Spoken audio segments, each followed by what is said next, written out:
Selamat, selamat siang menjelang sore, Bapak Ibu. Hari ini kita akan lanjut pada cash flow estimation and risk analysis. Eh, Bahan ini sendiri eh, nanti secara teknikal sih Bapak Ibu bisa membaca soal-soal yang ada di bukunya. Saya kemungkinan akan banyak terkait dengan beberapa filosofi. Ditambah tadi saya memang agak kurang baca angka-angkanya, jadi mungkin nanti akan ada yang sedikit miss-miss. Artinya saya nggak langsung bisa baca karena ini baru aja nyampe di kantor langsung ngajar. Tadi saya sempat mau mundurkan tapi ya sudahlah. Saya pikir toh nanti kalau angka-angka Bapak Ibu harusnya bisa mengulanginya di rumah. Oke. Pertanyaan pertama yang perlu kita pahami ketika mempelajari semua materi adalah kenapa materi ini perlu. Nah, sekarang kenapa kita perlu mempelajari cash flow estimation dan risk analysis? Bagi manajemen keuangan, berbeda dengan kita para akuntan, kita kan sebenarnya akuntan ya. Bagi manajemen keuangan, cash flow itu adalah hal yang paling penting. Lebih penting daripada masalah laba akuntansi. Jadi, bagaimana aliran uang keluar dan masuk itu adalah hal yang paling perlu diperhatikan. Artinya, walaupun nanti misalnya secara accounting kita bisa membuktikan bahwa kita menghasilkan laba pada jumlah tertentu, namun ketika tidak ada uangnya mengalir ke perusahaan, artinya keuangan perusahaan minus, maka nggak ada artinya angka laba itu. Gitu. Makanya cash flow itu harus bisa menghidupi perusahaan. Makanya kalau saya sering menganalogikan cash flow, cash itu seperti darah di perusahaan. Artinya percuma seseorang ganteng, keren, tinggi, tapi darahnya nggak ada, kosong gitu, cuma daging gitu. Itu kan nggak ada artinya. Gitu. Nah, cash atau uang di dalam perusahaan analoginya kira-kira seperti itu. Nah, masalahnya dalam kita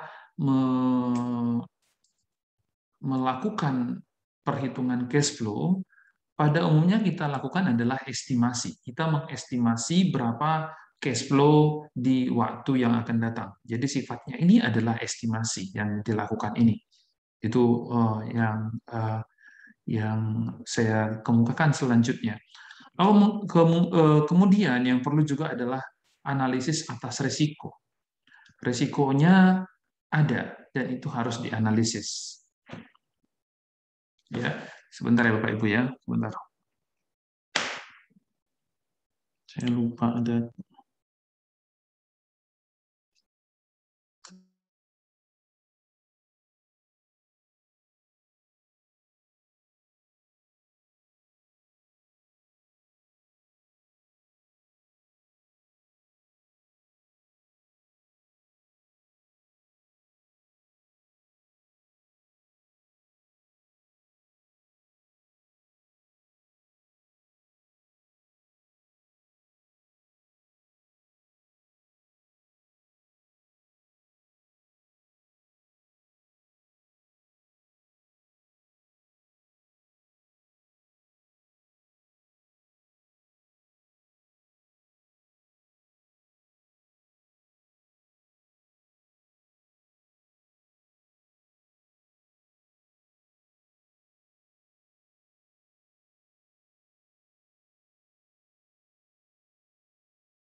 Oke, kita lanjut ya, Bapak Ibu. Kebetulan saya ada rapat juga, nggak apa-apa saya online kan aja dulu. Maaf kalau misalnya suaranya agak sedikit ini ya, agak sedikit kedengaran ya dari sebelah. Kemudian kita juga perlu melakukan risk analysis, ya, menganalisis atas risiko-risiko yang mungkin timbul di dalam satu perusahaan yang mengakibatkan cash flow-nya bisa turun dan bisa naik. Ya, itu yang harus kita lihat. Adik-adik sudah dengar, Bapak Ibu sudah dengar suara saya kan? Iya, Pak. Oke. Kalau nanti agak-agak terganggu dikit dengan suara saya di Zoom yang lain, mohon maaf ya, ada rapat senat. Saya nggak terlalu banyak materi yang berat untuk saya sih di situ, makanya saya nggak menunda pertemuan ini.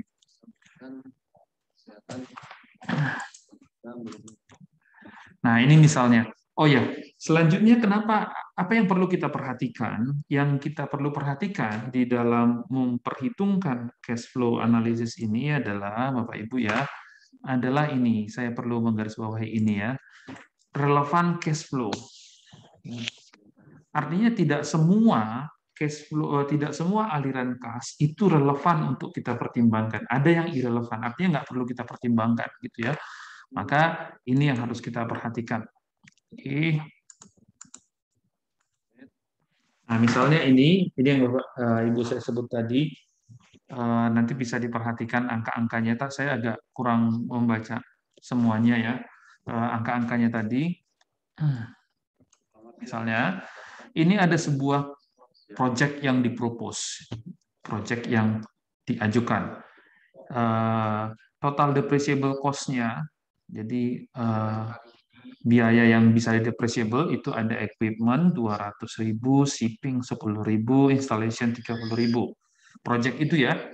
Lalu ada change in working capital, artinya kalau kita menjalankan project itu, maka kita harus menambahi eh, pendapatan sebanyak harus menambahi persediaan sebanyak 25.000 ini ya.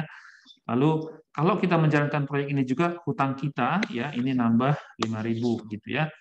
Nah, effect on inventory ya jadi kalau ini effect in operation, kalau ini kita jalankan project ini, katakanlah ini misalnya membeli equipment, inilah projectnya yang membeli equipment ini mau dibeli. Nah, dia ditambah dengan 10.000 untuk pengiriman equipment-nya, lalu ditambah dengan instalasinya. Kalau ini kita jalankan, inventory kita harus nambah 25.000 dan kita akan berhutang tambah 5.000. Lalu dikatakan juga efeknya pada operasi adalah kalau proyek ini kita jalankan, maka itu kita akan penjualan baru kita akan meningkat 100.000 ya unit per tahun, di mana masing-masing ini terjual $2. Nah, tapi variable cost kita juga naik 60 ya 60% dari sales ini gitu ya. Jadi itu datanya ya. Kalau kita mau menghitung seperti ini, maksudnya mau melihat tujuan kita apa sebenarnya? Tujuan kita memastikan bahwa dengan cara ini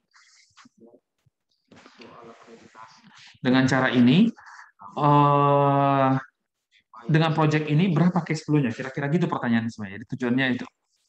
Nah, data lainnya adalah life of project. Project ini berumur 4 tahunan, depreciable-nya menggunakan March 3 years class. Ini nggak usah kita tahu apa ya. Ini adalah skema penyusutan dengan skema tertentu, nanti ada di belakang. Model penyusutan tertentu.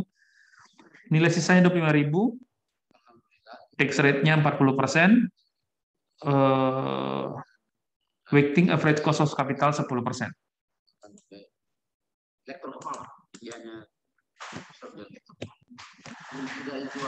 Nah, ini determining project value, estimated relevant cash flow, calculating annual operating cash flow, ya kita calculate dulu itu, baru mengidentify change in working capital. Jadi pertama kita perhatikan dulu annual operating cash flow-nya, baru kita lihat ya ini adalah mengestimasi relevan cash flow ya Bapak Ibu ya.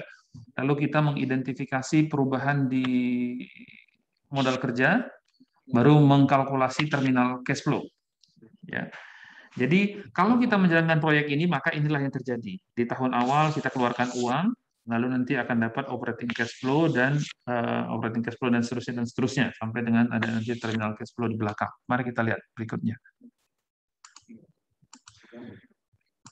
Saya kira Pak Ketua kita mungkin bisa berjalan saja diskusinya dan gimana bisa. Oke. Initial year net cash flow, find delta. Kita akan mencari penambahan. Ya. Kita terus mencari pertambahan atau delta dari net operating working capital. Nah, tadi sudah dikatakan di sana, kita harus menambahi apa saja. Katanya inventory naik 25.000. Tetapi sebagian dari inventory ini hutang. Kalau hutang, berarti ini didanai oleh pihak ketiga, hutangnya ini tambah.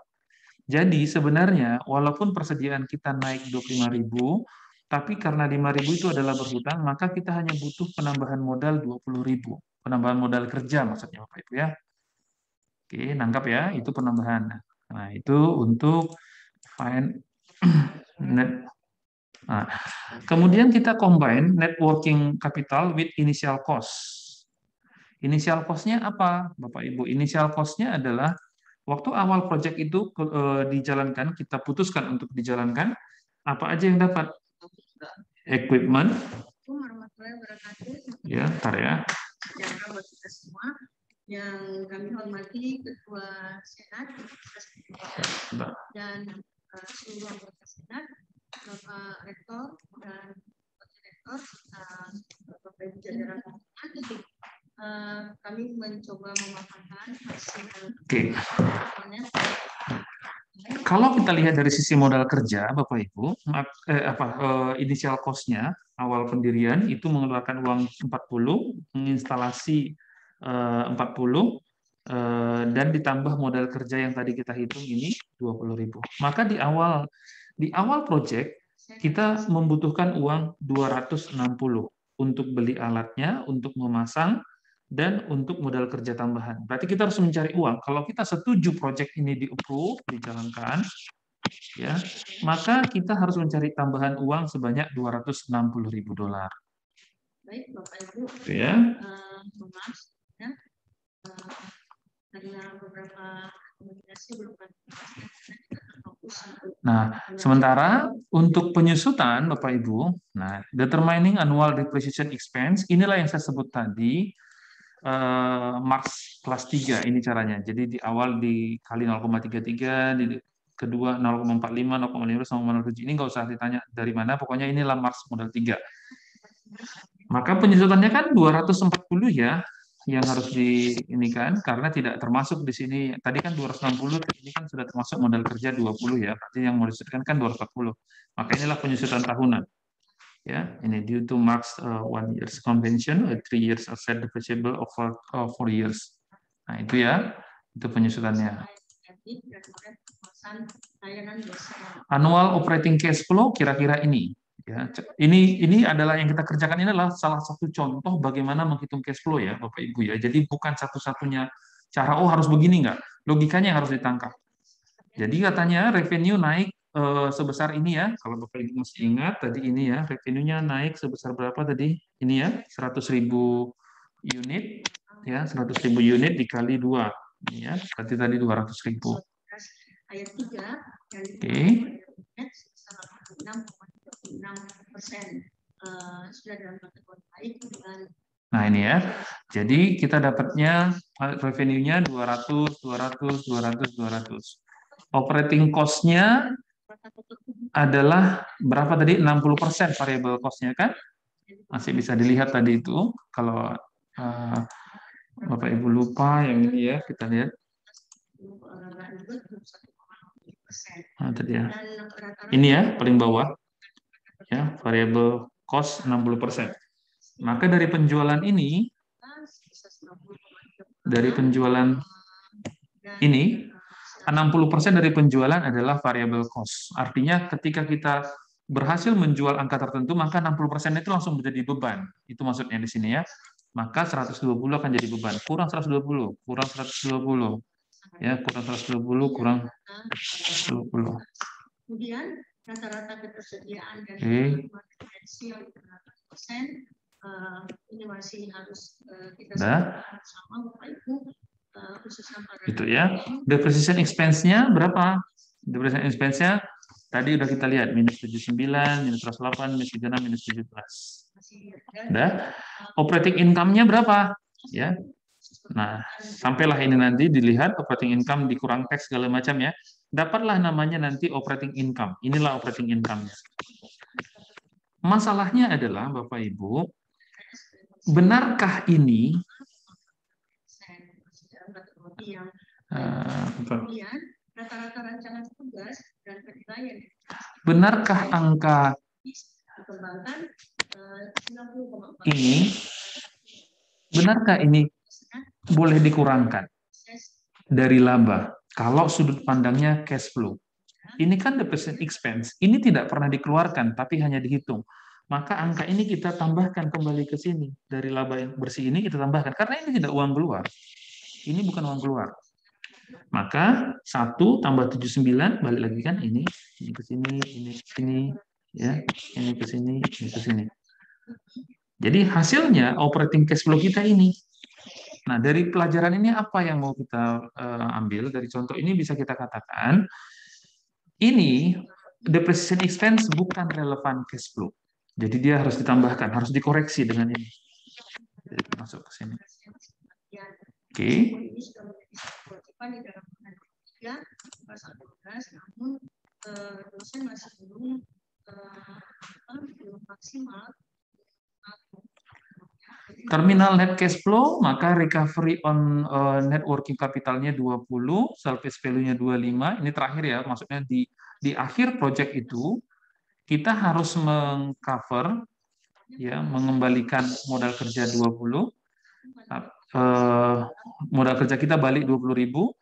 Kita juga dapat uang sisa dari barang-barang bekasnya kira-kira gitulah ya.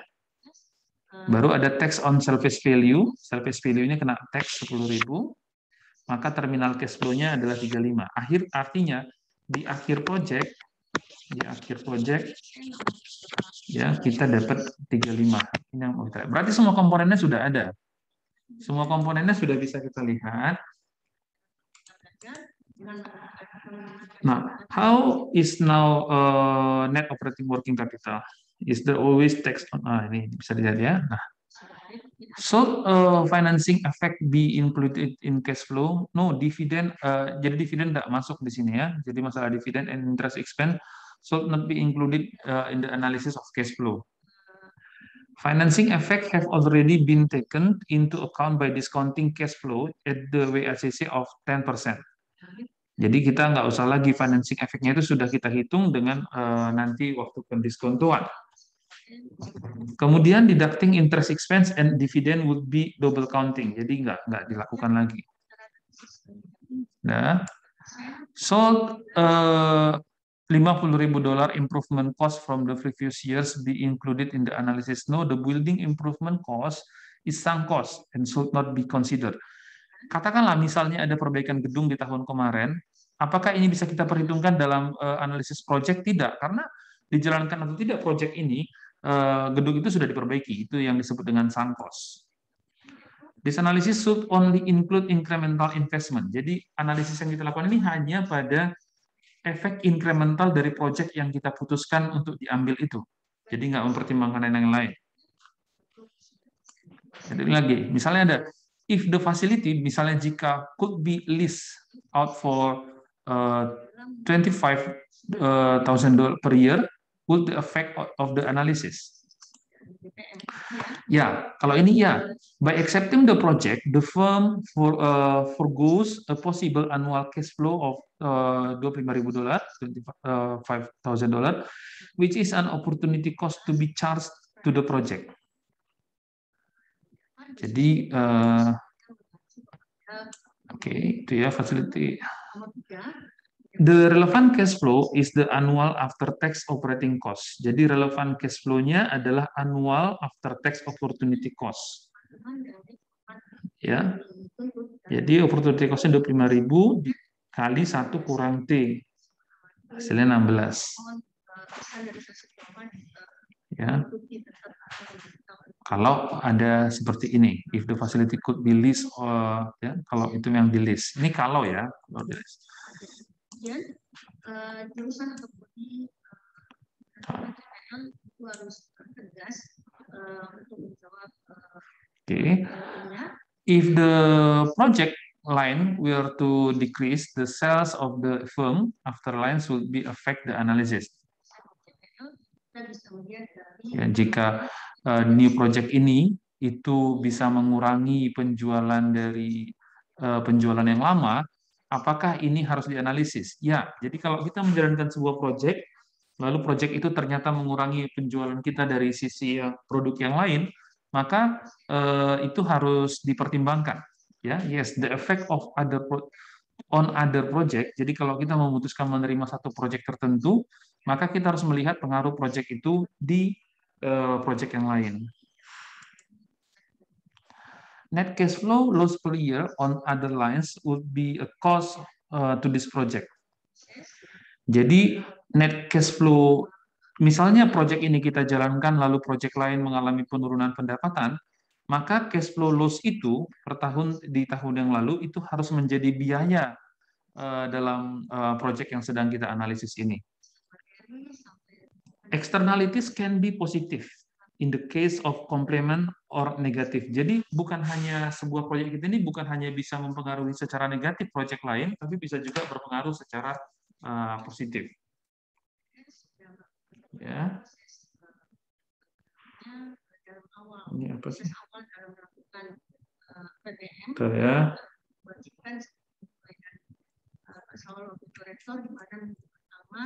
Wajib melakukan proses penjelasan secara detail dari rancangan yang khusus, dan itu ketersediaannya tidak ada.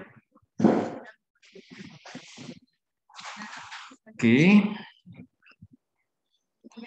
Propose project cash flow timeline. Jadi ini misalnya ini yang tadi ya kita lihat ya. Ini sekarang hitungnya. Yang tadi kan masih jika. Ini yang tadi kita hitung. Ya, jadi di awal keluar 260, dapat 79,7. Sebentar ya. Jadi kalau di sini keluarlah uang perusahaan karena memutuskan memilih proyek ini, keluar 260, tahun pertama dapat 79,7, kalau tadi lupa bisa lihat perhitungan yang tadi. Tahun kedua dapat 91,2, tahun keempat dapat 62,4, dapat 54,7 dan dapat terminal. Di akhir kan kita dapat ya 25.000 dijual proyeknya plus 20.000 pengembalian ini apa namanya? Pengembalian modal kerja yang akan masuk lagi ke kita karena proyek yang berhenti, tapi dikurangi pajak nanti 10.000 tadi, hitungannya nanti boleh dilihat. Hasilnya di tahun keempat kita dapat uang 89,7. Nah ini tinggal dinilai sekarang kan aja. Enter the cash flow into kalkulator cash flow. Ya ini yang seperti yang pernah kita pelajari, ya dapatnya nanti NPV-nya adalah 4,03 billion. IRR-nya 9,33. Nanti adik-adik boleh, Bapak Ibu bisa menggunakan kalkulatornya, hasilnya dapat kedua angka ini. Ya. NPV-nya minus 4,03 miliar, IRR-nya 9,3. Wajar ya, IRR-nya di bawah 10, maka ininya akan minus. Net present value-nya akan minus, karena IRR-nya di bawah 10. Ya, karena ini kan tadi kita diskontokan di angka 10%, maka kalau IRR-nya dapat 9,3 itu udah pas hitungannya. Maksudnya pas salah ya, pas dia bahwa itu memang minus. Oke.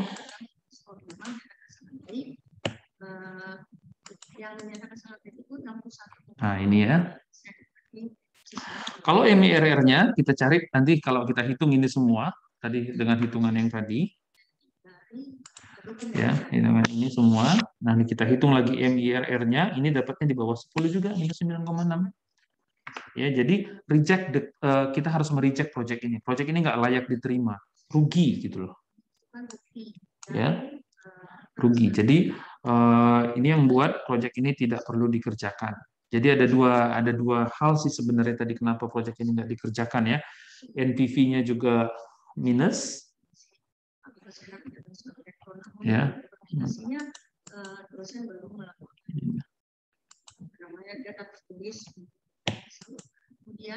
Ini ya, ini juga minus kan, minus 4,03 gitu. Nah ini Bapak Ibu itu salah satu cara ya. Saya bukan mengatakan rumusan yang harus persis seperti itu, tapi logikanya kira-kira begitu menghitung cash flow.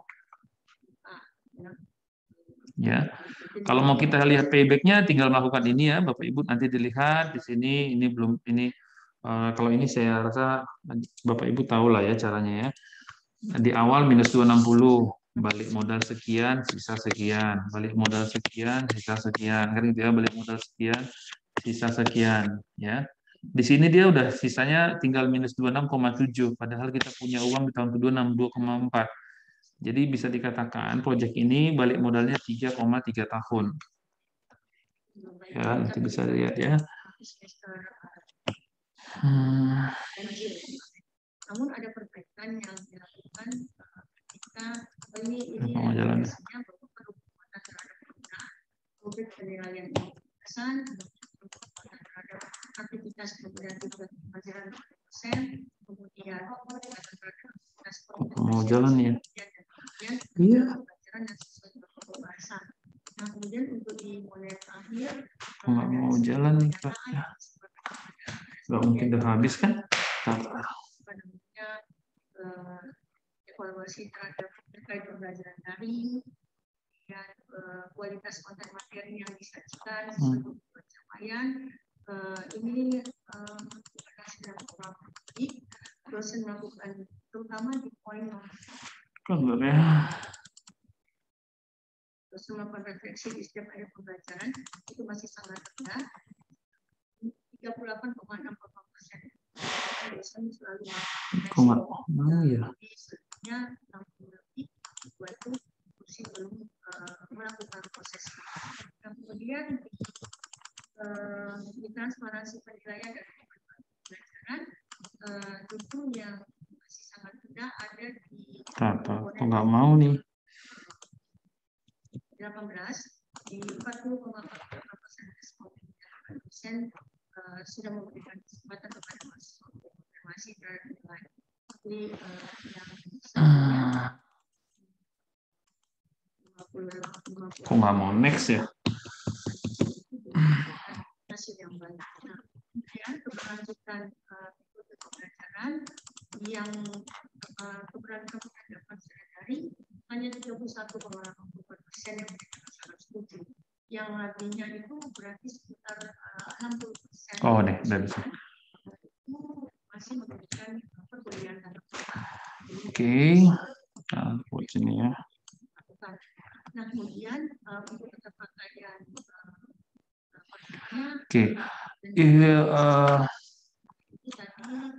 if this were our replacement rather than a new project, would be the analysis change.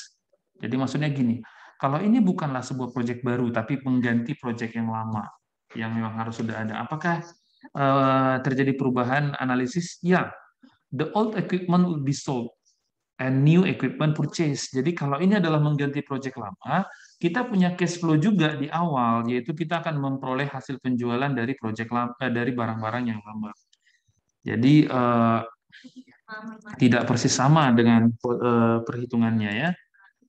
The incremental cash flow, incremental itu apa ya? Itulah perubahan cash flow yang diakibatkan kebijakan ini. Jadi dia bukan karena sudah ada kian sebelumnya. Ya, the incremental cash flow would be the change from the old to the new situation. Jadi dari incremental itu adalah kita menganalisis yang lama dengan yang baru. Itu yang kita analisis. Kalau tadi kan enggak, kita hanya menganalisis yang barunya aja. Jadi itu cash flow yang relevan kalau proyek lamanya sudah ada. Jadi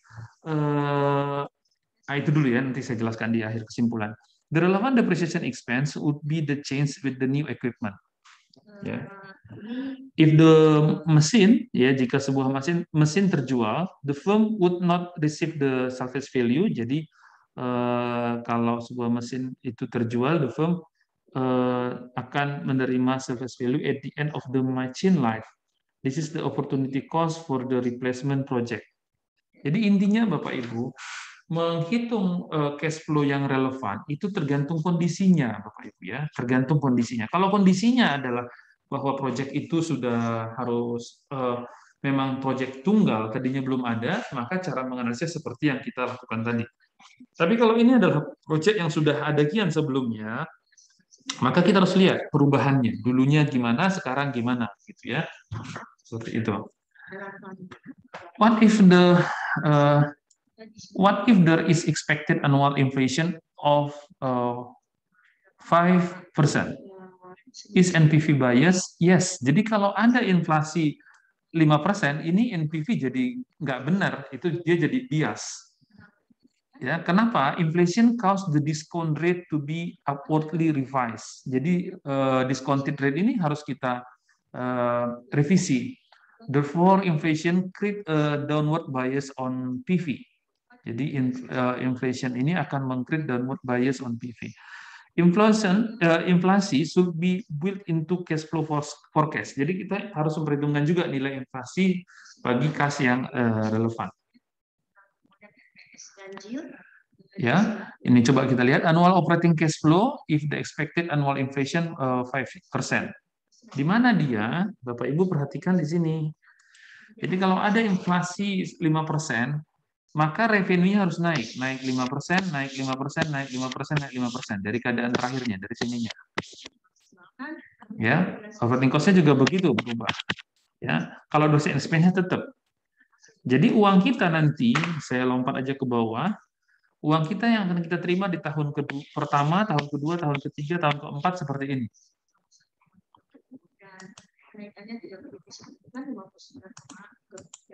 Gitu ya. Nah, gini, hasilnya begini, ya. Kalau begini, coba perhatikan Bapak Ibu, kalau inflasinya kita mainkan, dia memang naik, penerimaan pendapatannya juga naik karena naiknya inflasi, NPV-nya jadi positif 15 juta. IRR-nya pun sudah di atas 10, 12,6, maka proyek ini akan diterima. Ya, memang ini yang benar ya. Jadi kita harus memperhitungkan adanya inflasi yang akan mendorong harga-harga naik. Gitu ya. What is the three types of project? Oke, sampai situ ya. Jadi itu cara kita untuk menghitung cash flow di masa depan. Intinya apa, Bapak Ibu? Inti yang mau saya sampaikan adalah, itu tadi kan hanya salah satu cara, tools untuk memperoleh projected cash flow. Intinya ada beberapa yang mau saya sampaikan. Bapak Ibu tadi sudah lihat bahwa pengurangan depresiasi itu tidak kita perhitungkan dalam konsep cash flow. Kalau dalam akuntansi tentu kan kita kurangi itu kan. Ya, beban depresiasi adalah pengurang laba bersih. Tapi kalau di dalam konteks ini cash flow kan nggak ada, depresiasi itu kan nggak mengakibatkan cash outflow, maka uangnya kita kembalikan. Itu misalnya salah satu yang harus kita sadari dalam menghitung estimation cash flow. Banyak mahasiswa yang baik S1, S2, S3 lupa itu cara itu. Nah, kemudian yang kedua yang mau saya sampaikan adalah kita betul-betul harus memperhatikan cash flow-nya. Jadi kalau misalnya karena proyek itu kita pilih untuk dilaksanakan, tapi karena itu kita jalankan, proyek kita yang lain jadi rugi, maka kerugian itu harus kita buat jadi pengurang cash flow dari proyek yang kita jalankan. Jadi nggak bisa kita bilang, wah ini kan proyek lain tuh yang ya, turun gara-gara kami jalan, nggak mau kami perhatikan, nggak boleh. Kalau proyek yang kita pilih untuk dijalankan itu akhirnya membuat proyek lain mengalami penurunan, kita harus perhitungkan penurunan proyek lain itu sebagai pengurang dari cash flow dari yang kita kerjakan. Itu ya.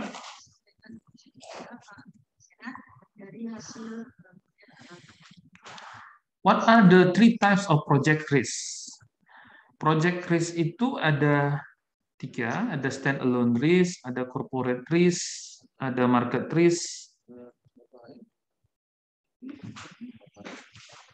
Ya.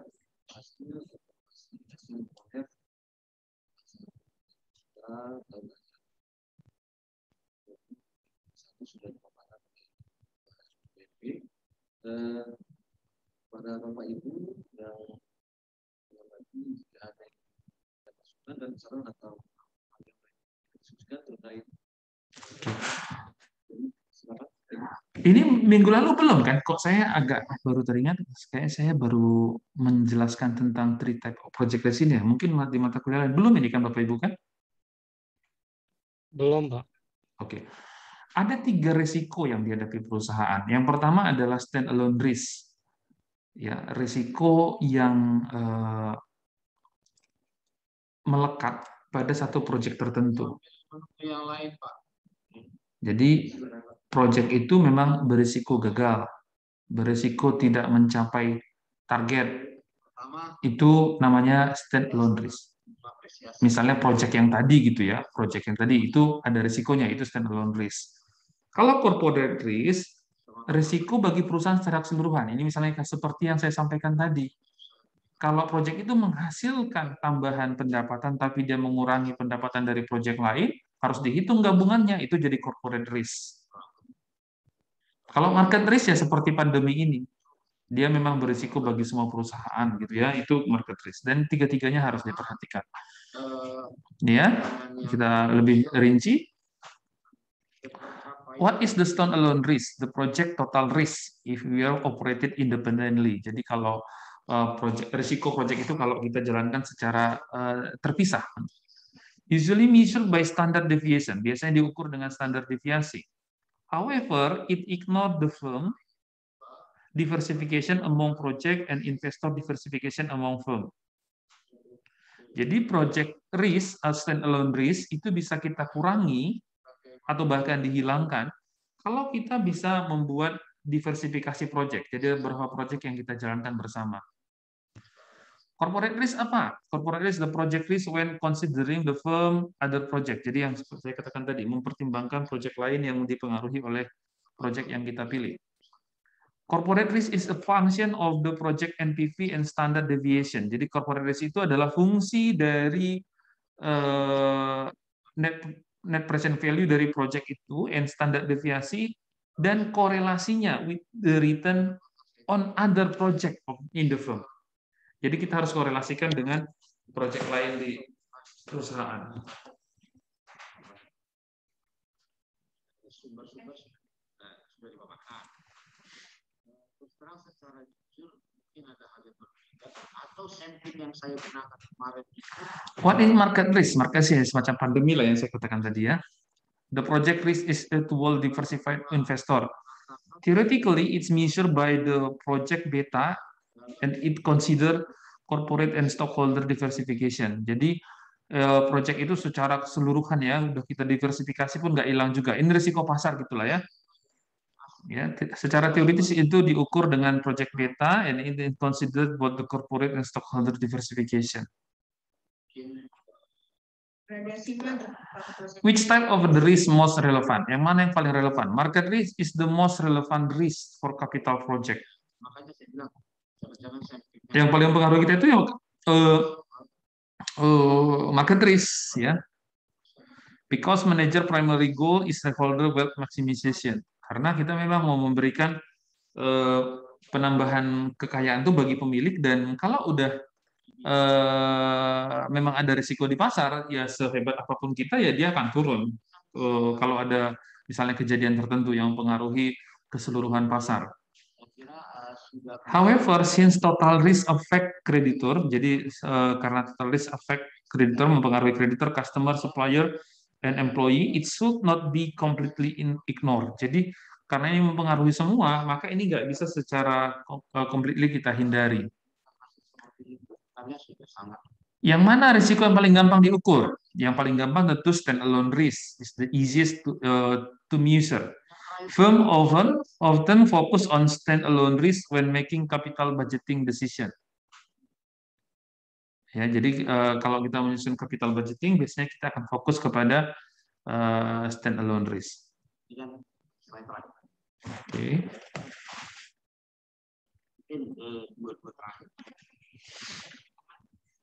Focusing on stand-alone risk is not theoretically correct. Jadi sebenarnya kita nggak boleh juga hanya fokus kepada stand-alone risk, but it does not necessarily lead to poor decision.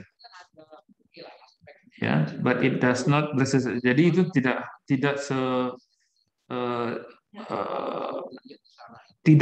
apa namanya? Kita nggak boleh fokus, tapi itu bukan keputusan yang jelek-jelek juga, gitu ya. Gitu. Under three type risk generally high correlated. Apakah tiga risiko itu berkorelasi? Ya, karena kebanyakan proyek di perusahaan itu diambil dari its core business. Stand-alone risk is likely to be highly correlated with corporate risk. Ya, karena memang misalnya kita pabriknya pabrik rokok gitu ya. Proyeknya misalnya apa? Menghasilkan brand sub brand A gitu ya. Maka maju mundurnya brand A itu biasanya juga hampir sama lah dengan maju mundurnya brand B di perusahaan yang sama. Karena sama-sama industri rokok. In addition, corporate risk is likely to be highly correlated with its market risk. In addition, corporate risk is likely ya. Sementara corporate risk itu biasanya juga menyatu atau sejalan dengan market risk.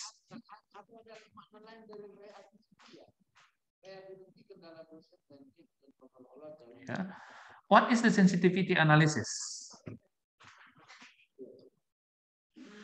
Sensitivity analysis itu adalah sensitivitas analisis measure the effect of change in variable on the project NPV. Jadi sensitivitas analisis itu mengukur gini, efek dari perubahan-perubahan variabel tertentu terhadap project NPV. Misalnya perubahan suku bunga.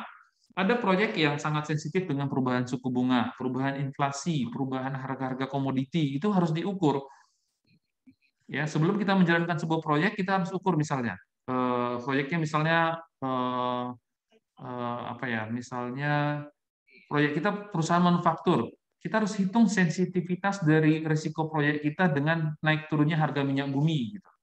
Naik turunnya nilai tukar, itu harus kita hitung supaya kita tahu nanti risiko kita sebesar mana kalau terjadi perubahan nilai tukar tersebut. To perform a sensitivity analysis, all variables are fixed at their expected value. And to perform sensitivity analysis, all variables are fixed to their expected value, except for the variable in question is allowed to fluctuate. Ya, all variable itu harus fixed ya at their expected value. Ya, sebentar ya, Pak Ibu ya.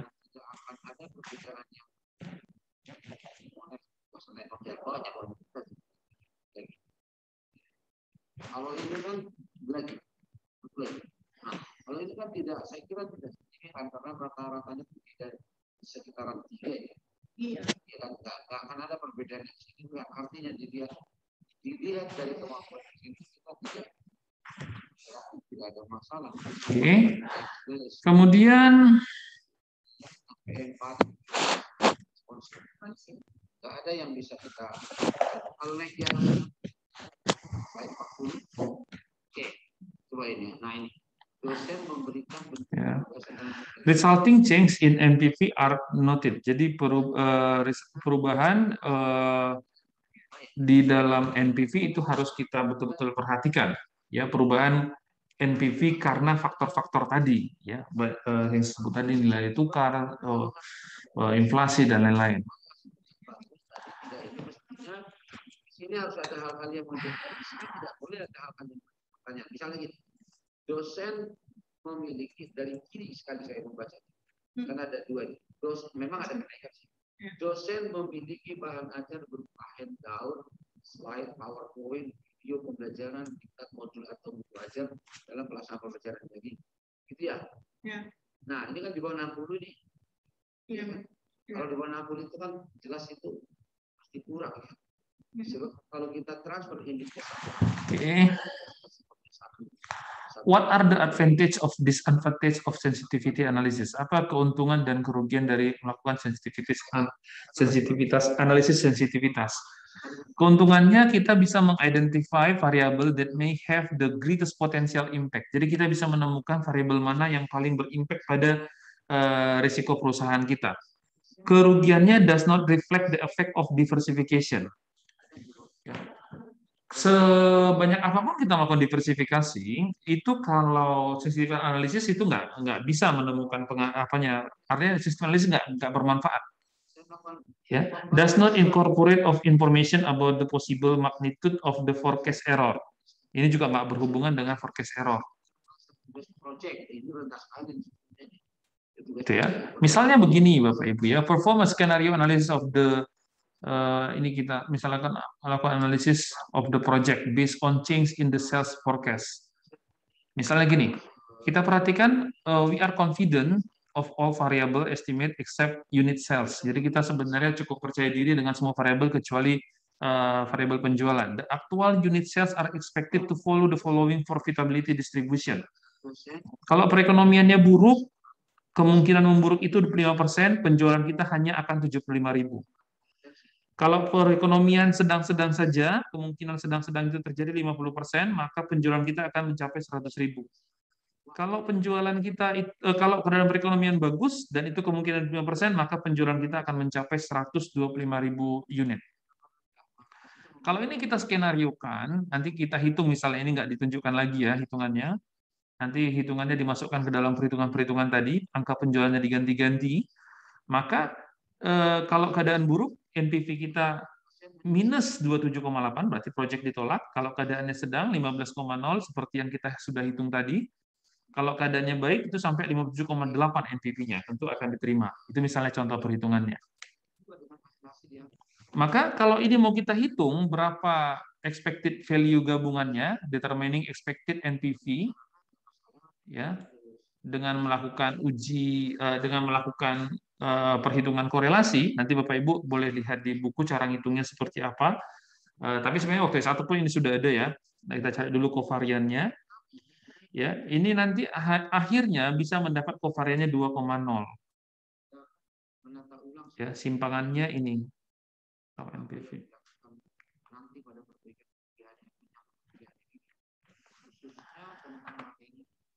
Ya. If the firm average project have covariant range antara 1,25 sampai 1,75, will this project be of high average or low risk? Pertanyaannya kalau misalnya covariannya 1,75, 1,2, 1,75. Ya, dengan covarian 2,0, this project would be classified a high risk project.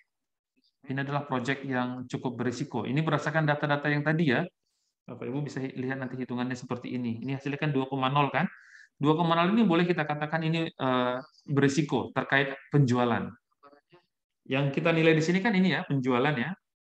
Jadi terkait dengan variabel penjualan, ini termasuk yang high risk project.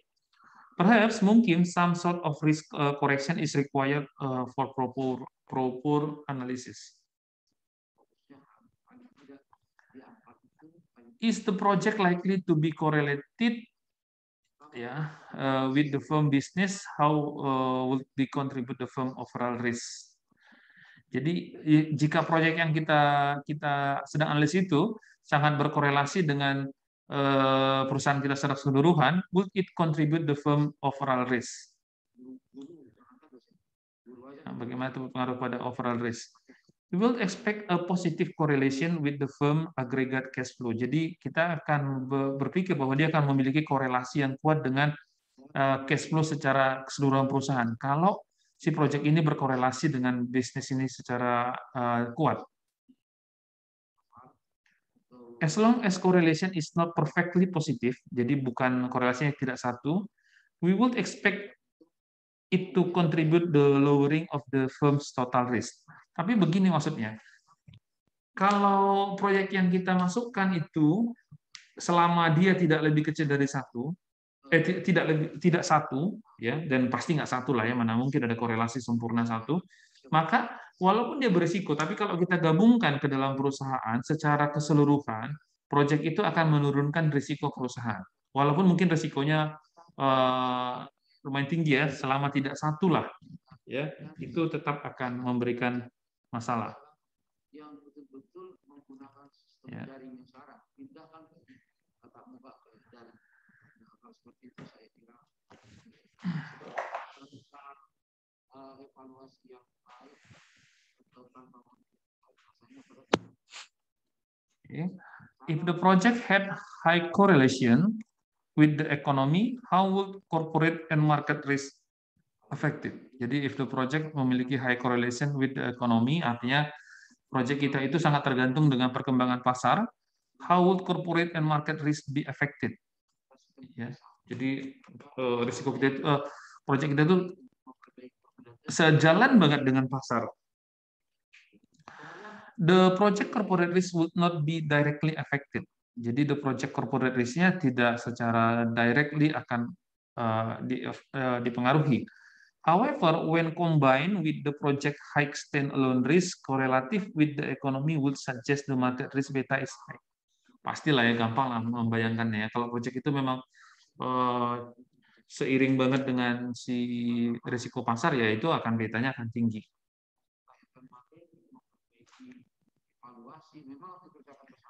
Ya, if the firm use plus minus 3% risk adjustment for capital of project, should the project be accepted? Itu dari saya. Ya, jadi kalau ada 3% gitu ya, reevaluating this project at the 30%, ya, jadi 13% plus minus ya tadi ya, dari kan tadi 10 ya. Cost of capital due to high standalone risk, the NPV the project is minus 2,2. Ini berarti kalau selama minus ini ditolak ya. Tapi kalau 7 dia 34,1, artinya harus dihitung ulang. Bapak Ibu coba hidupkan apanya videonya, saya mau sambil ambil screenshot nanti.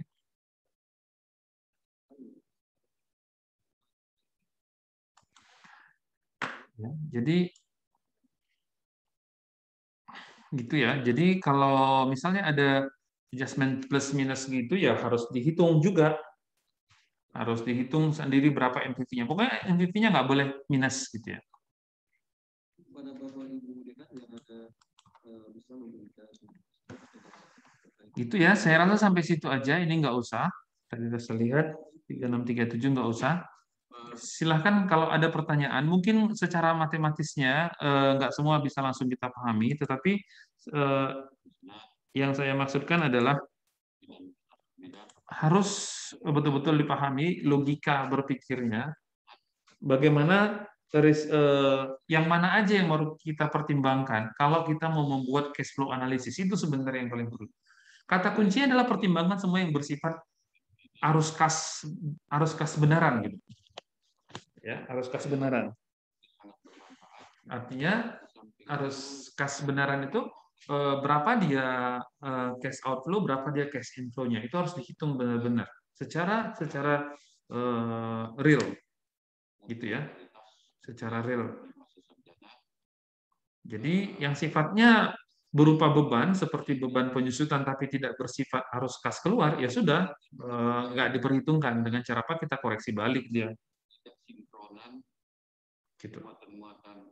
Silakan Bapak Ibu kalau ada yang mau ditanyakan. Relevansinya dengan kebutuhan saat ini dalam kondisi inputan masyarakat IT 4.0 dan kondisi industri 4.0, itu terasa sekali melihat khususnya kata-kata kerja maupun di dalam JPL-JPMK-nya. Dan ini telah ditindaklanjuti melalui FGD Prodi, menggeser dan sekaligus kami sudah muat di dalam PDPD melengkapi visi misi DPL PMK yang ditutup di PDPD telah diperbarui, tapi hampir semua temuan itu memang baik secara proses maupun dalam bentuk di atas kertas konsep dari JPL JPMK dan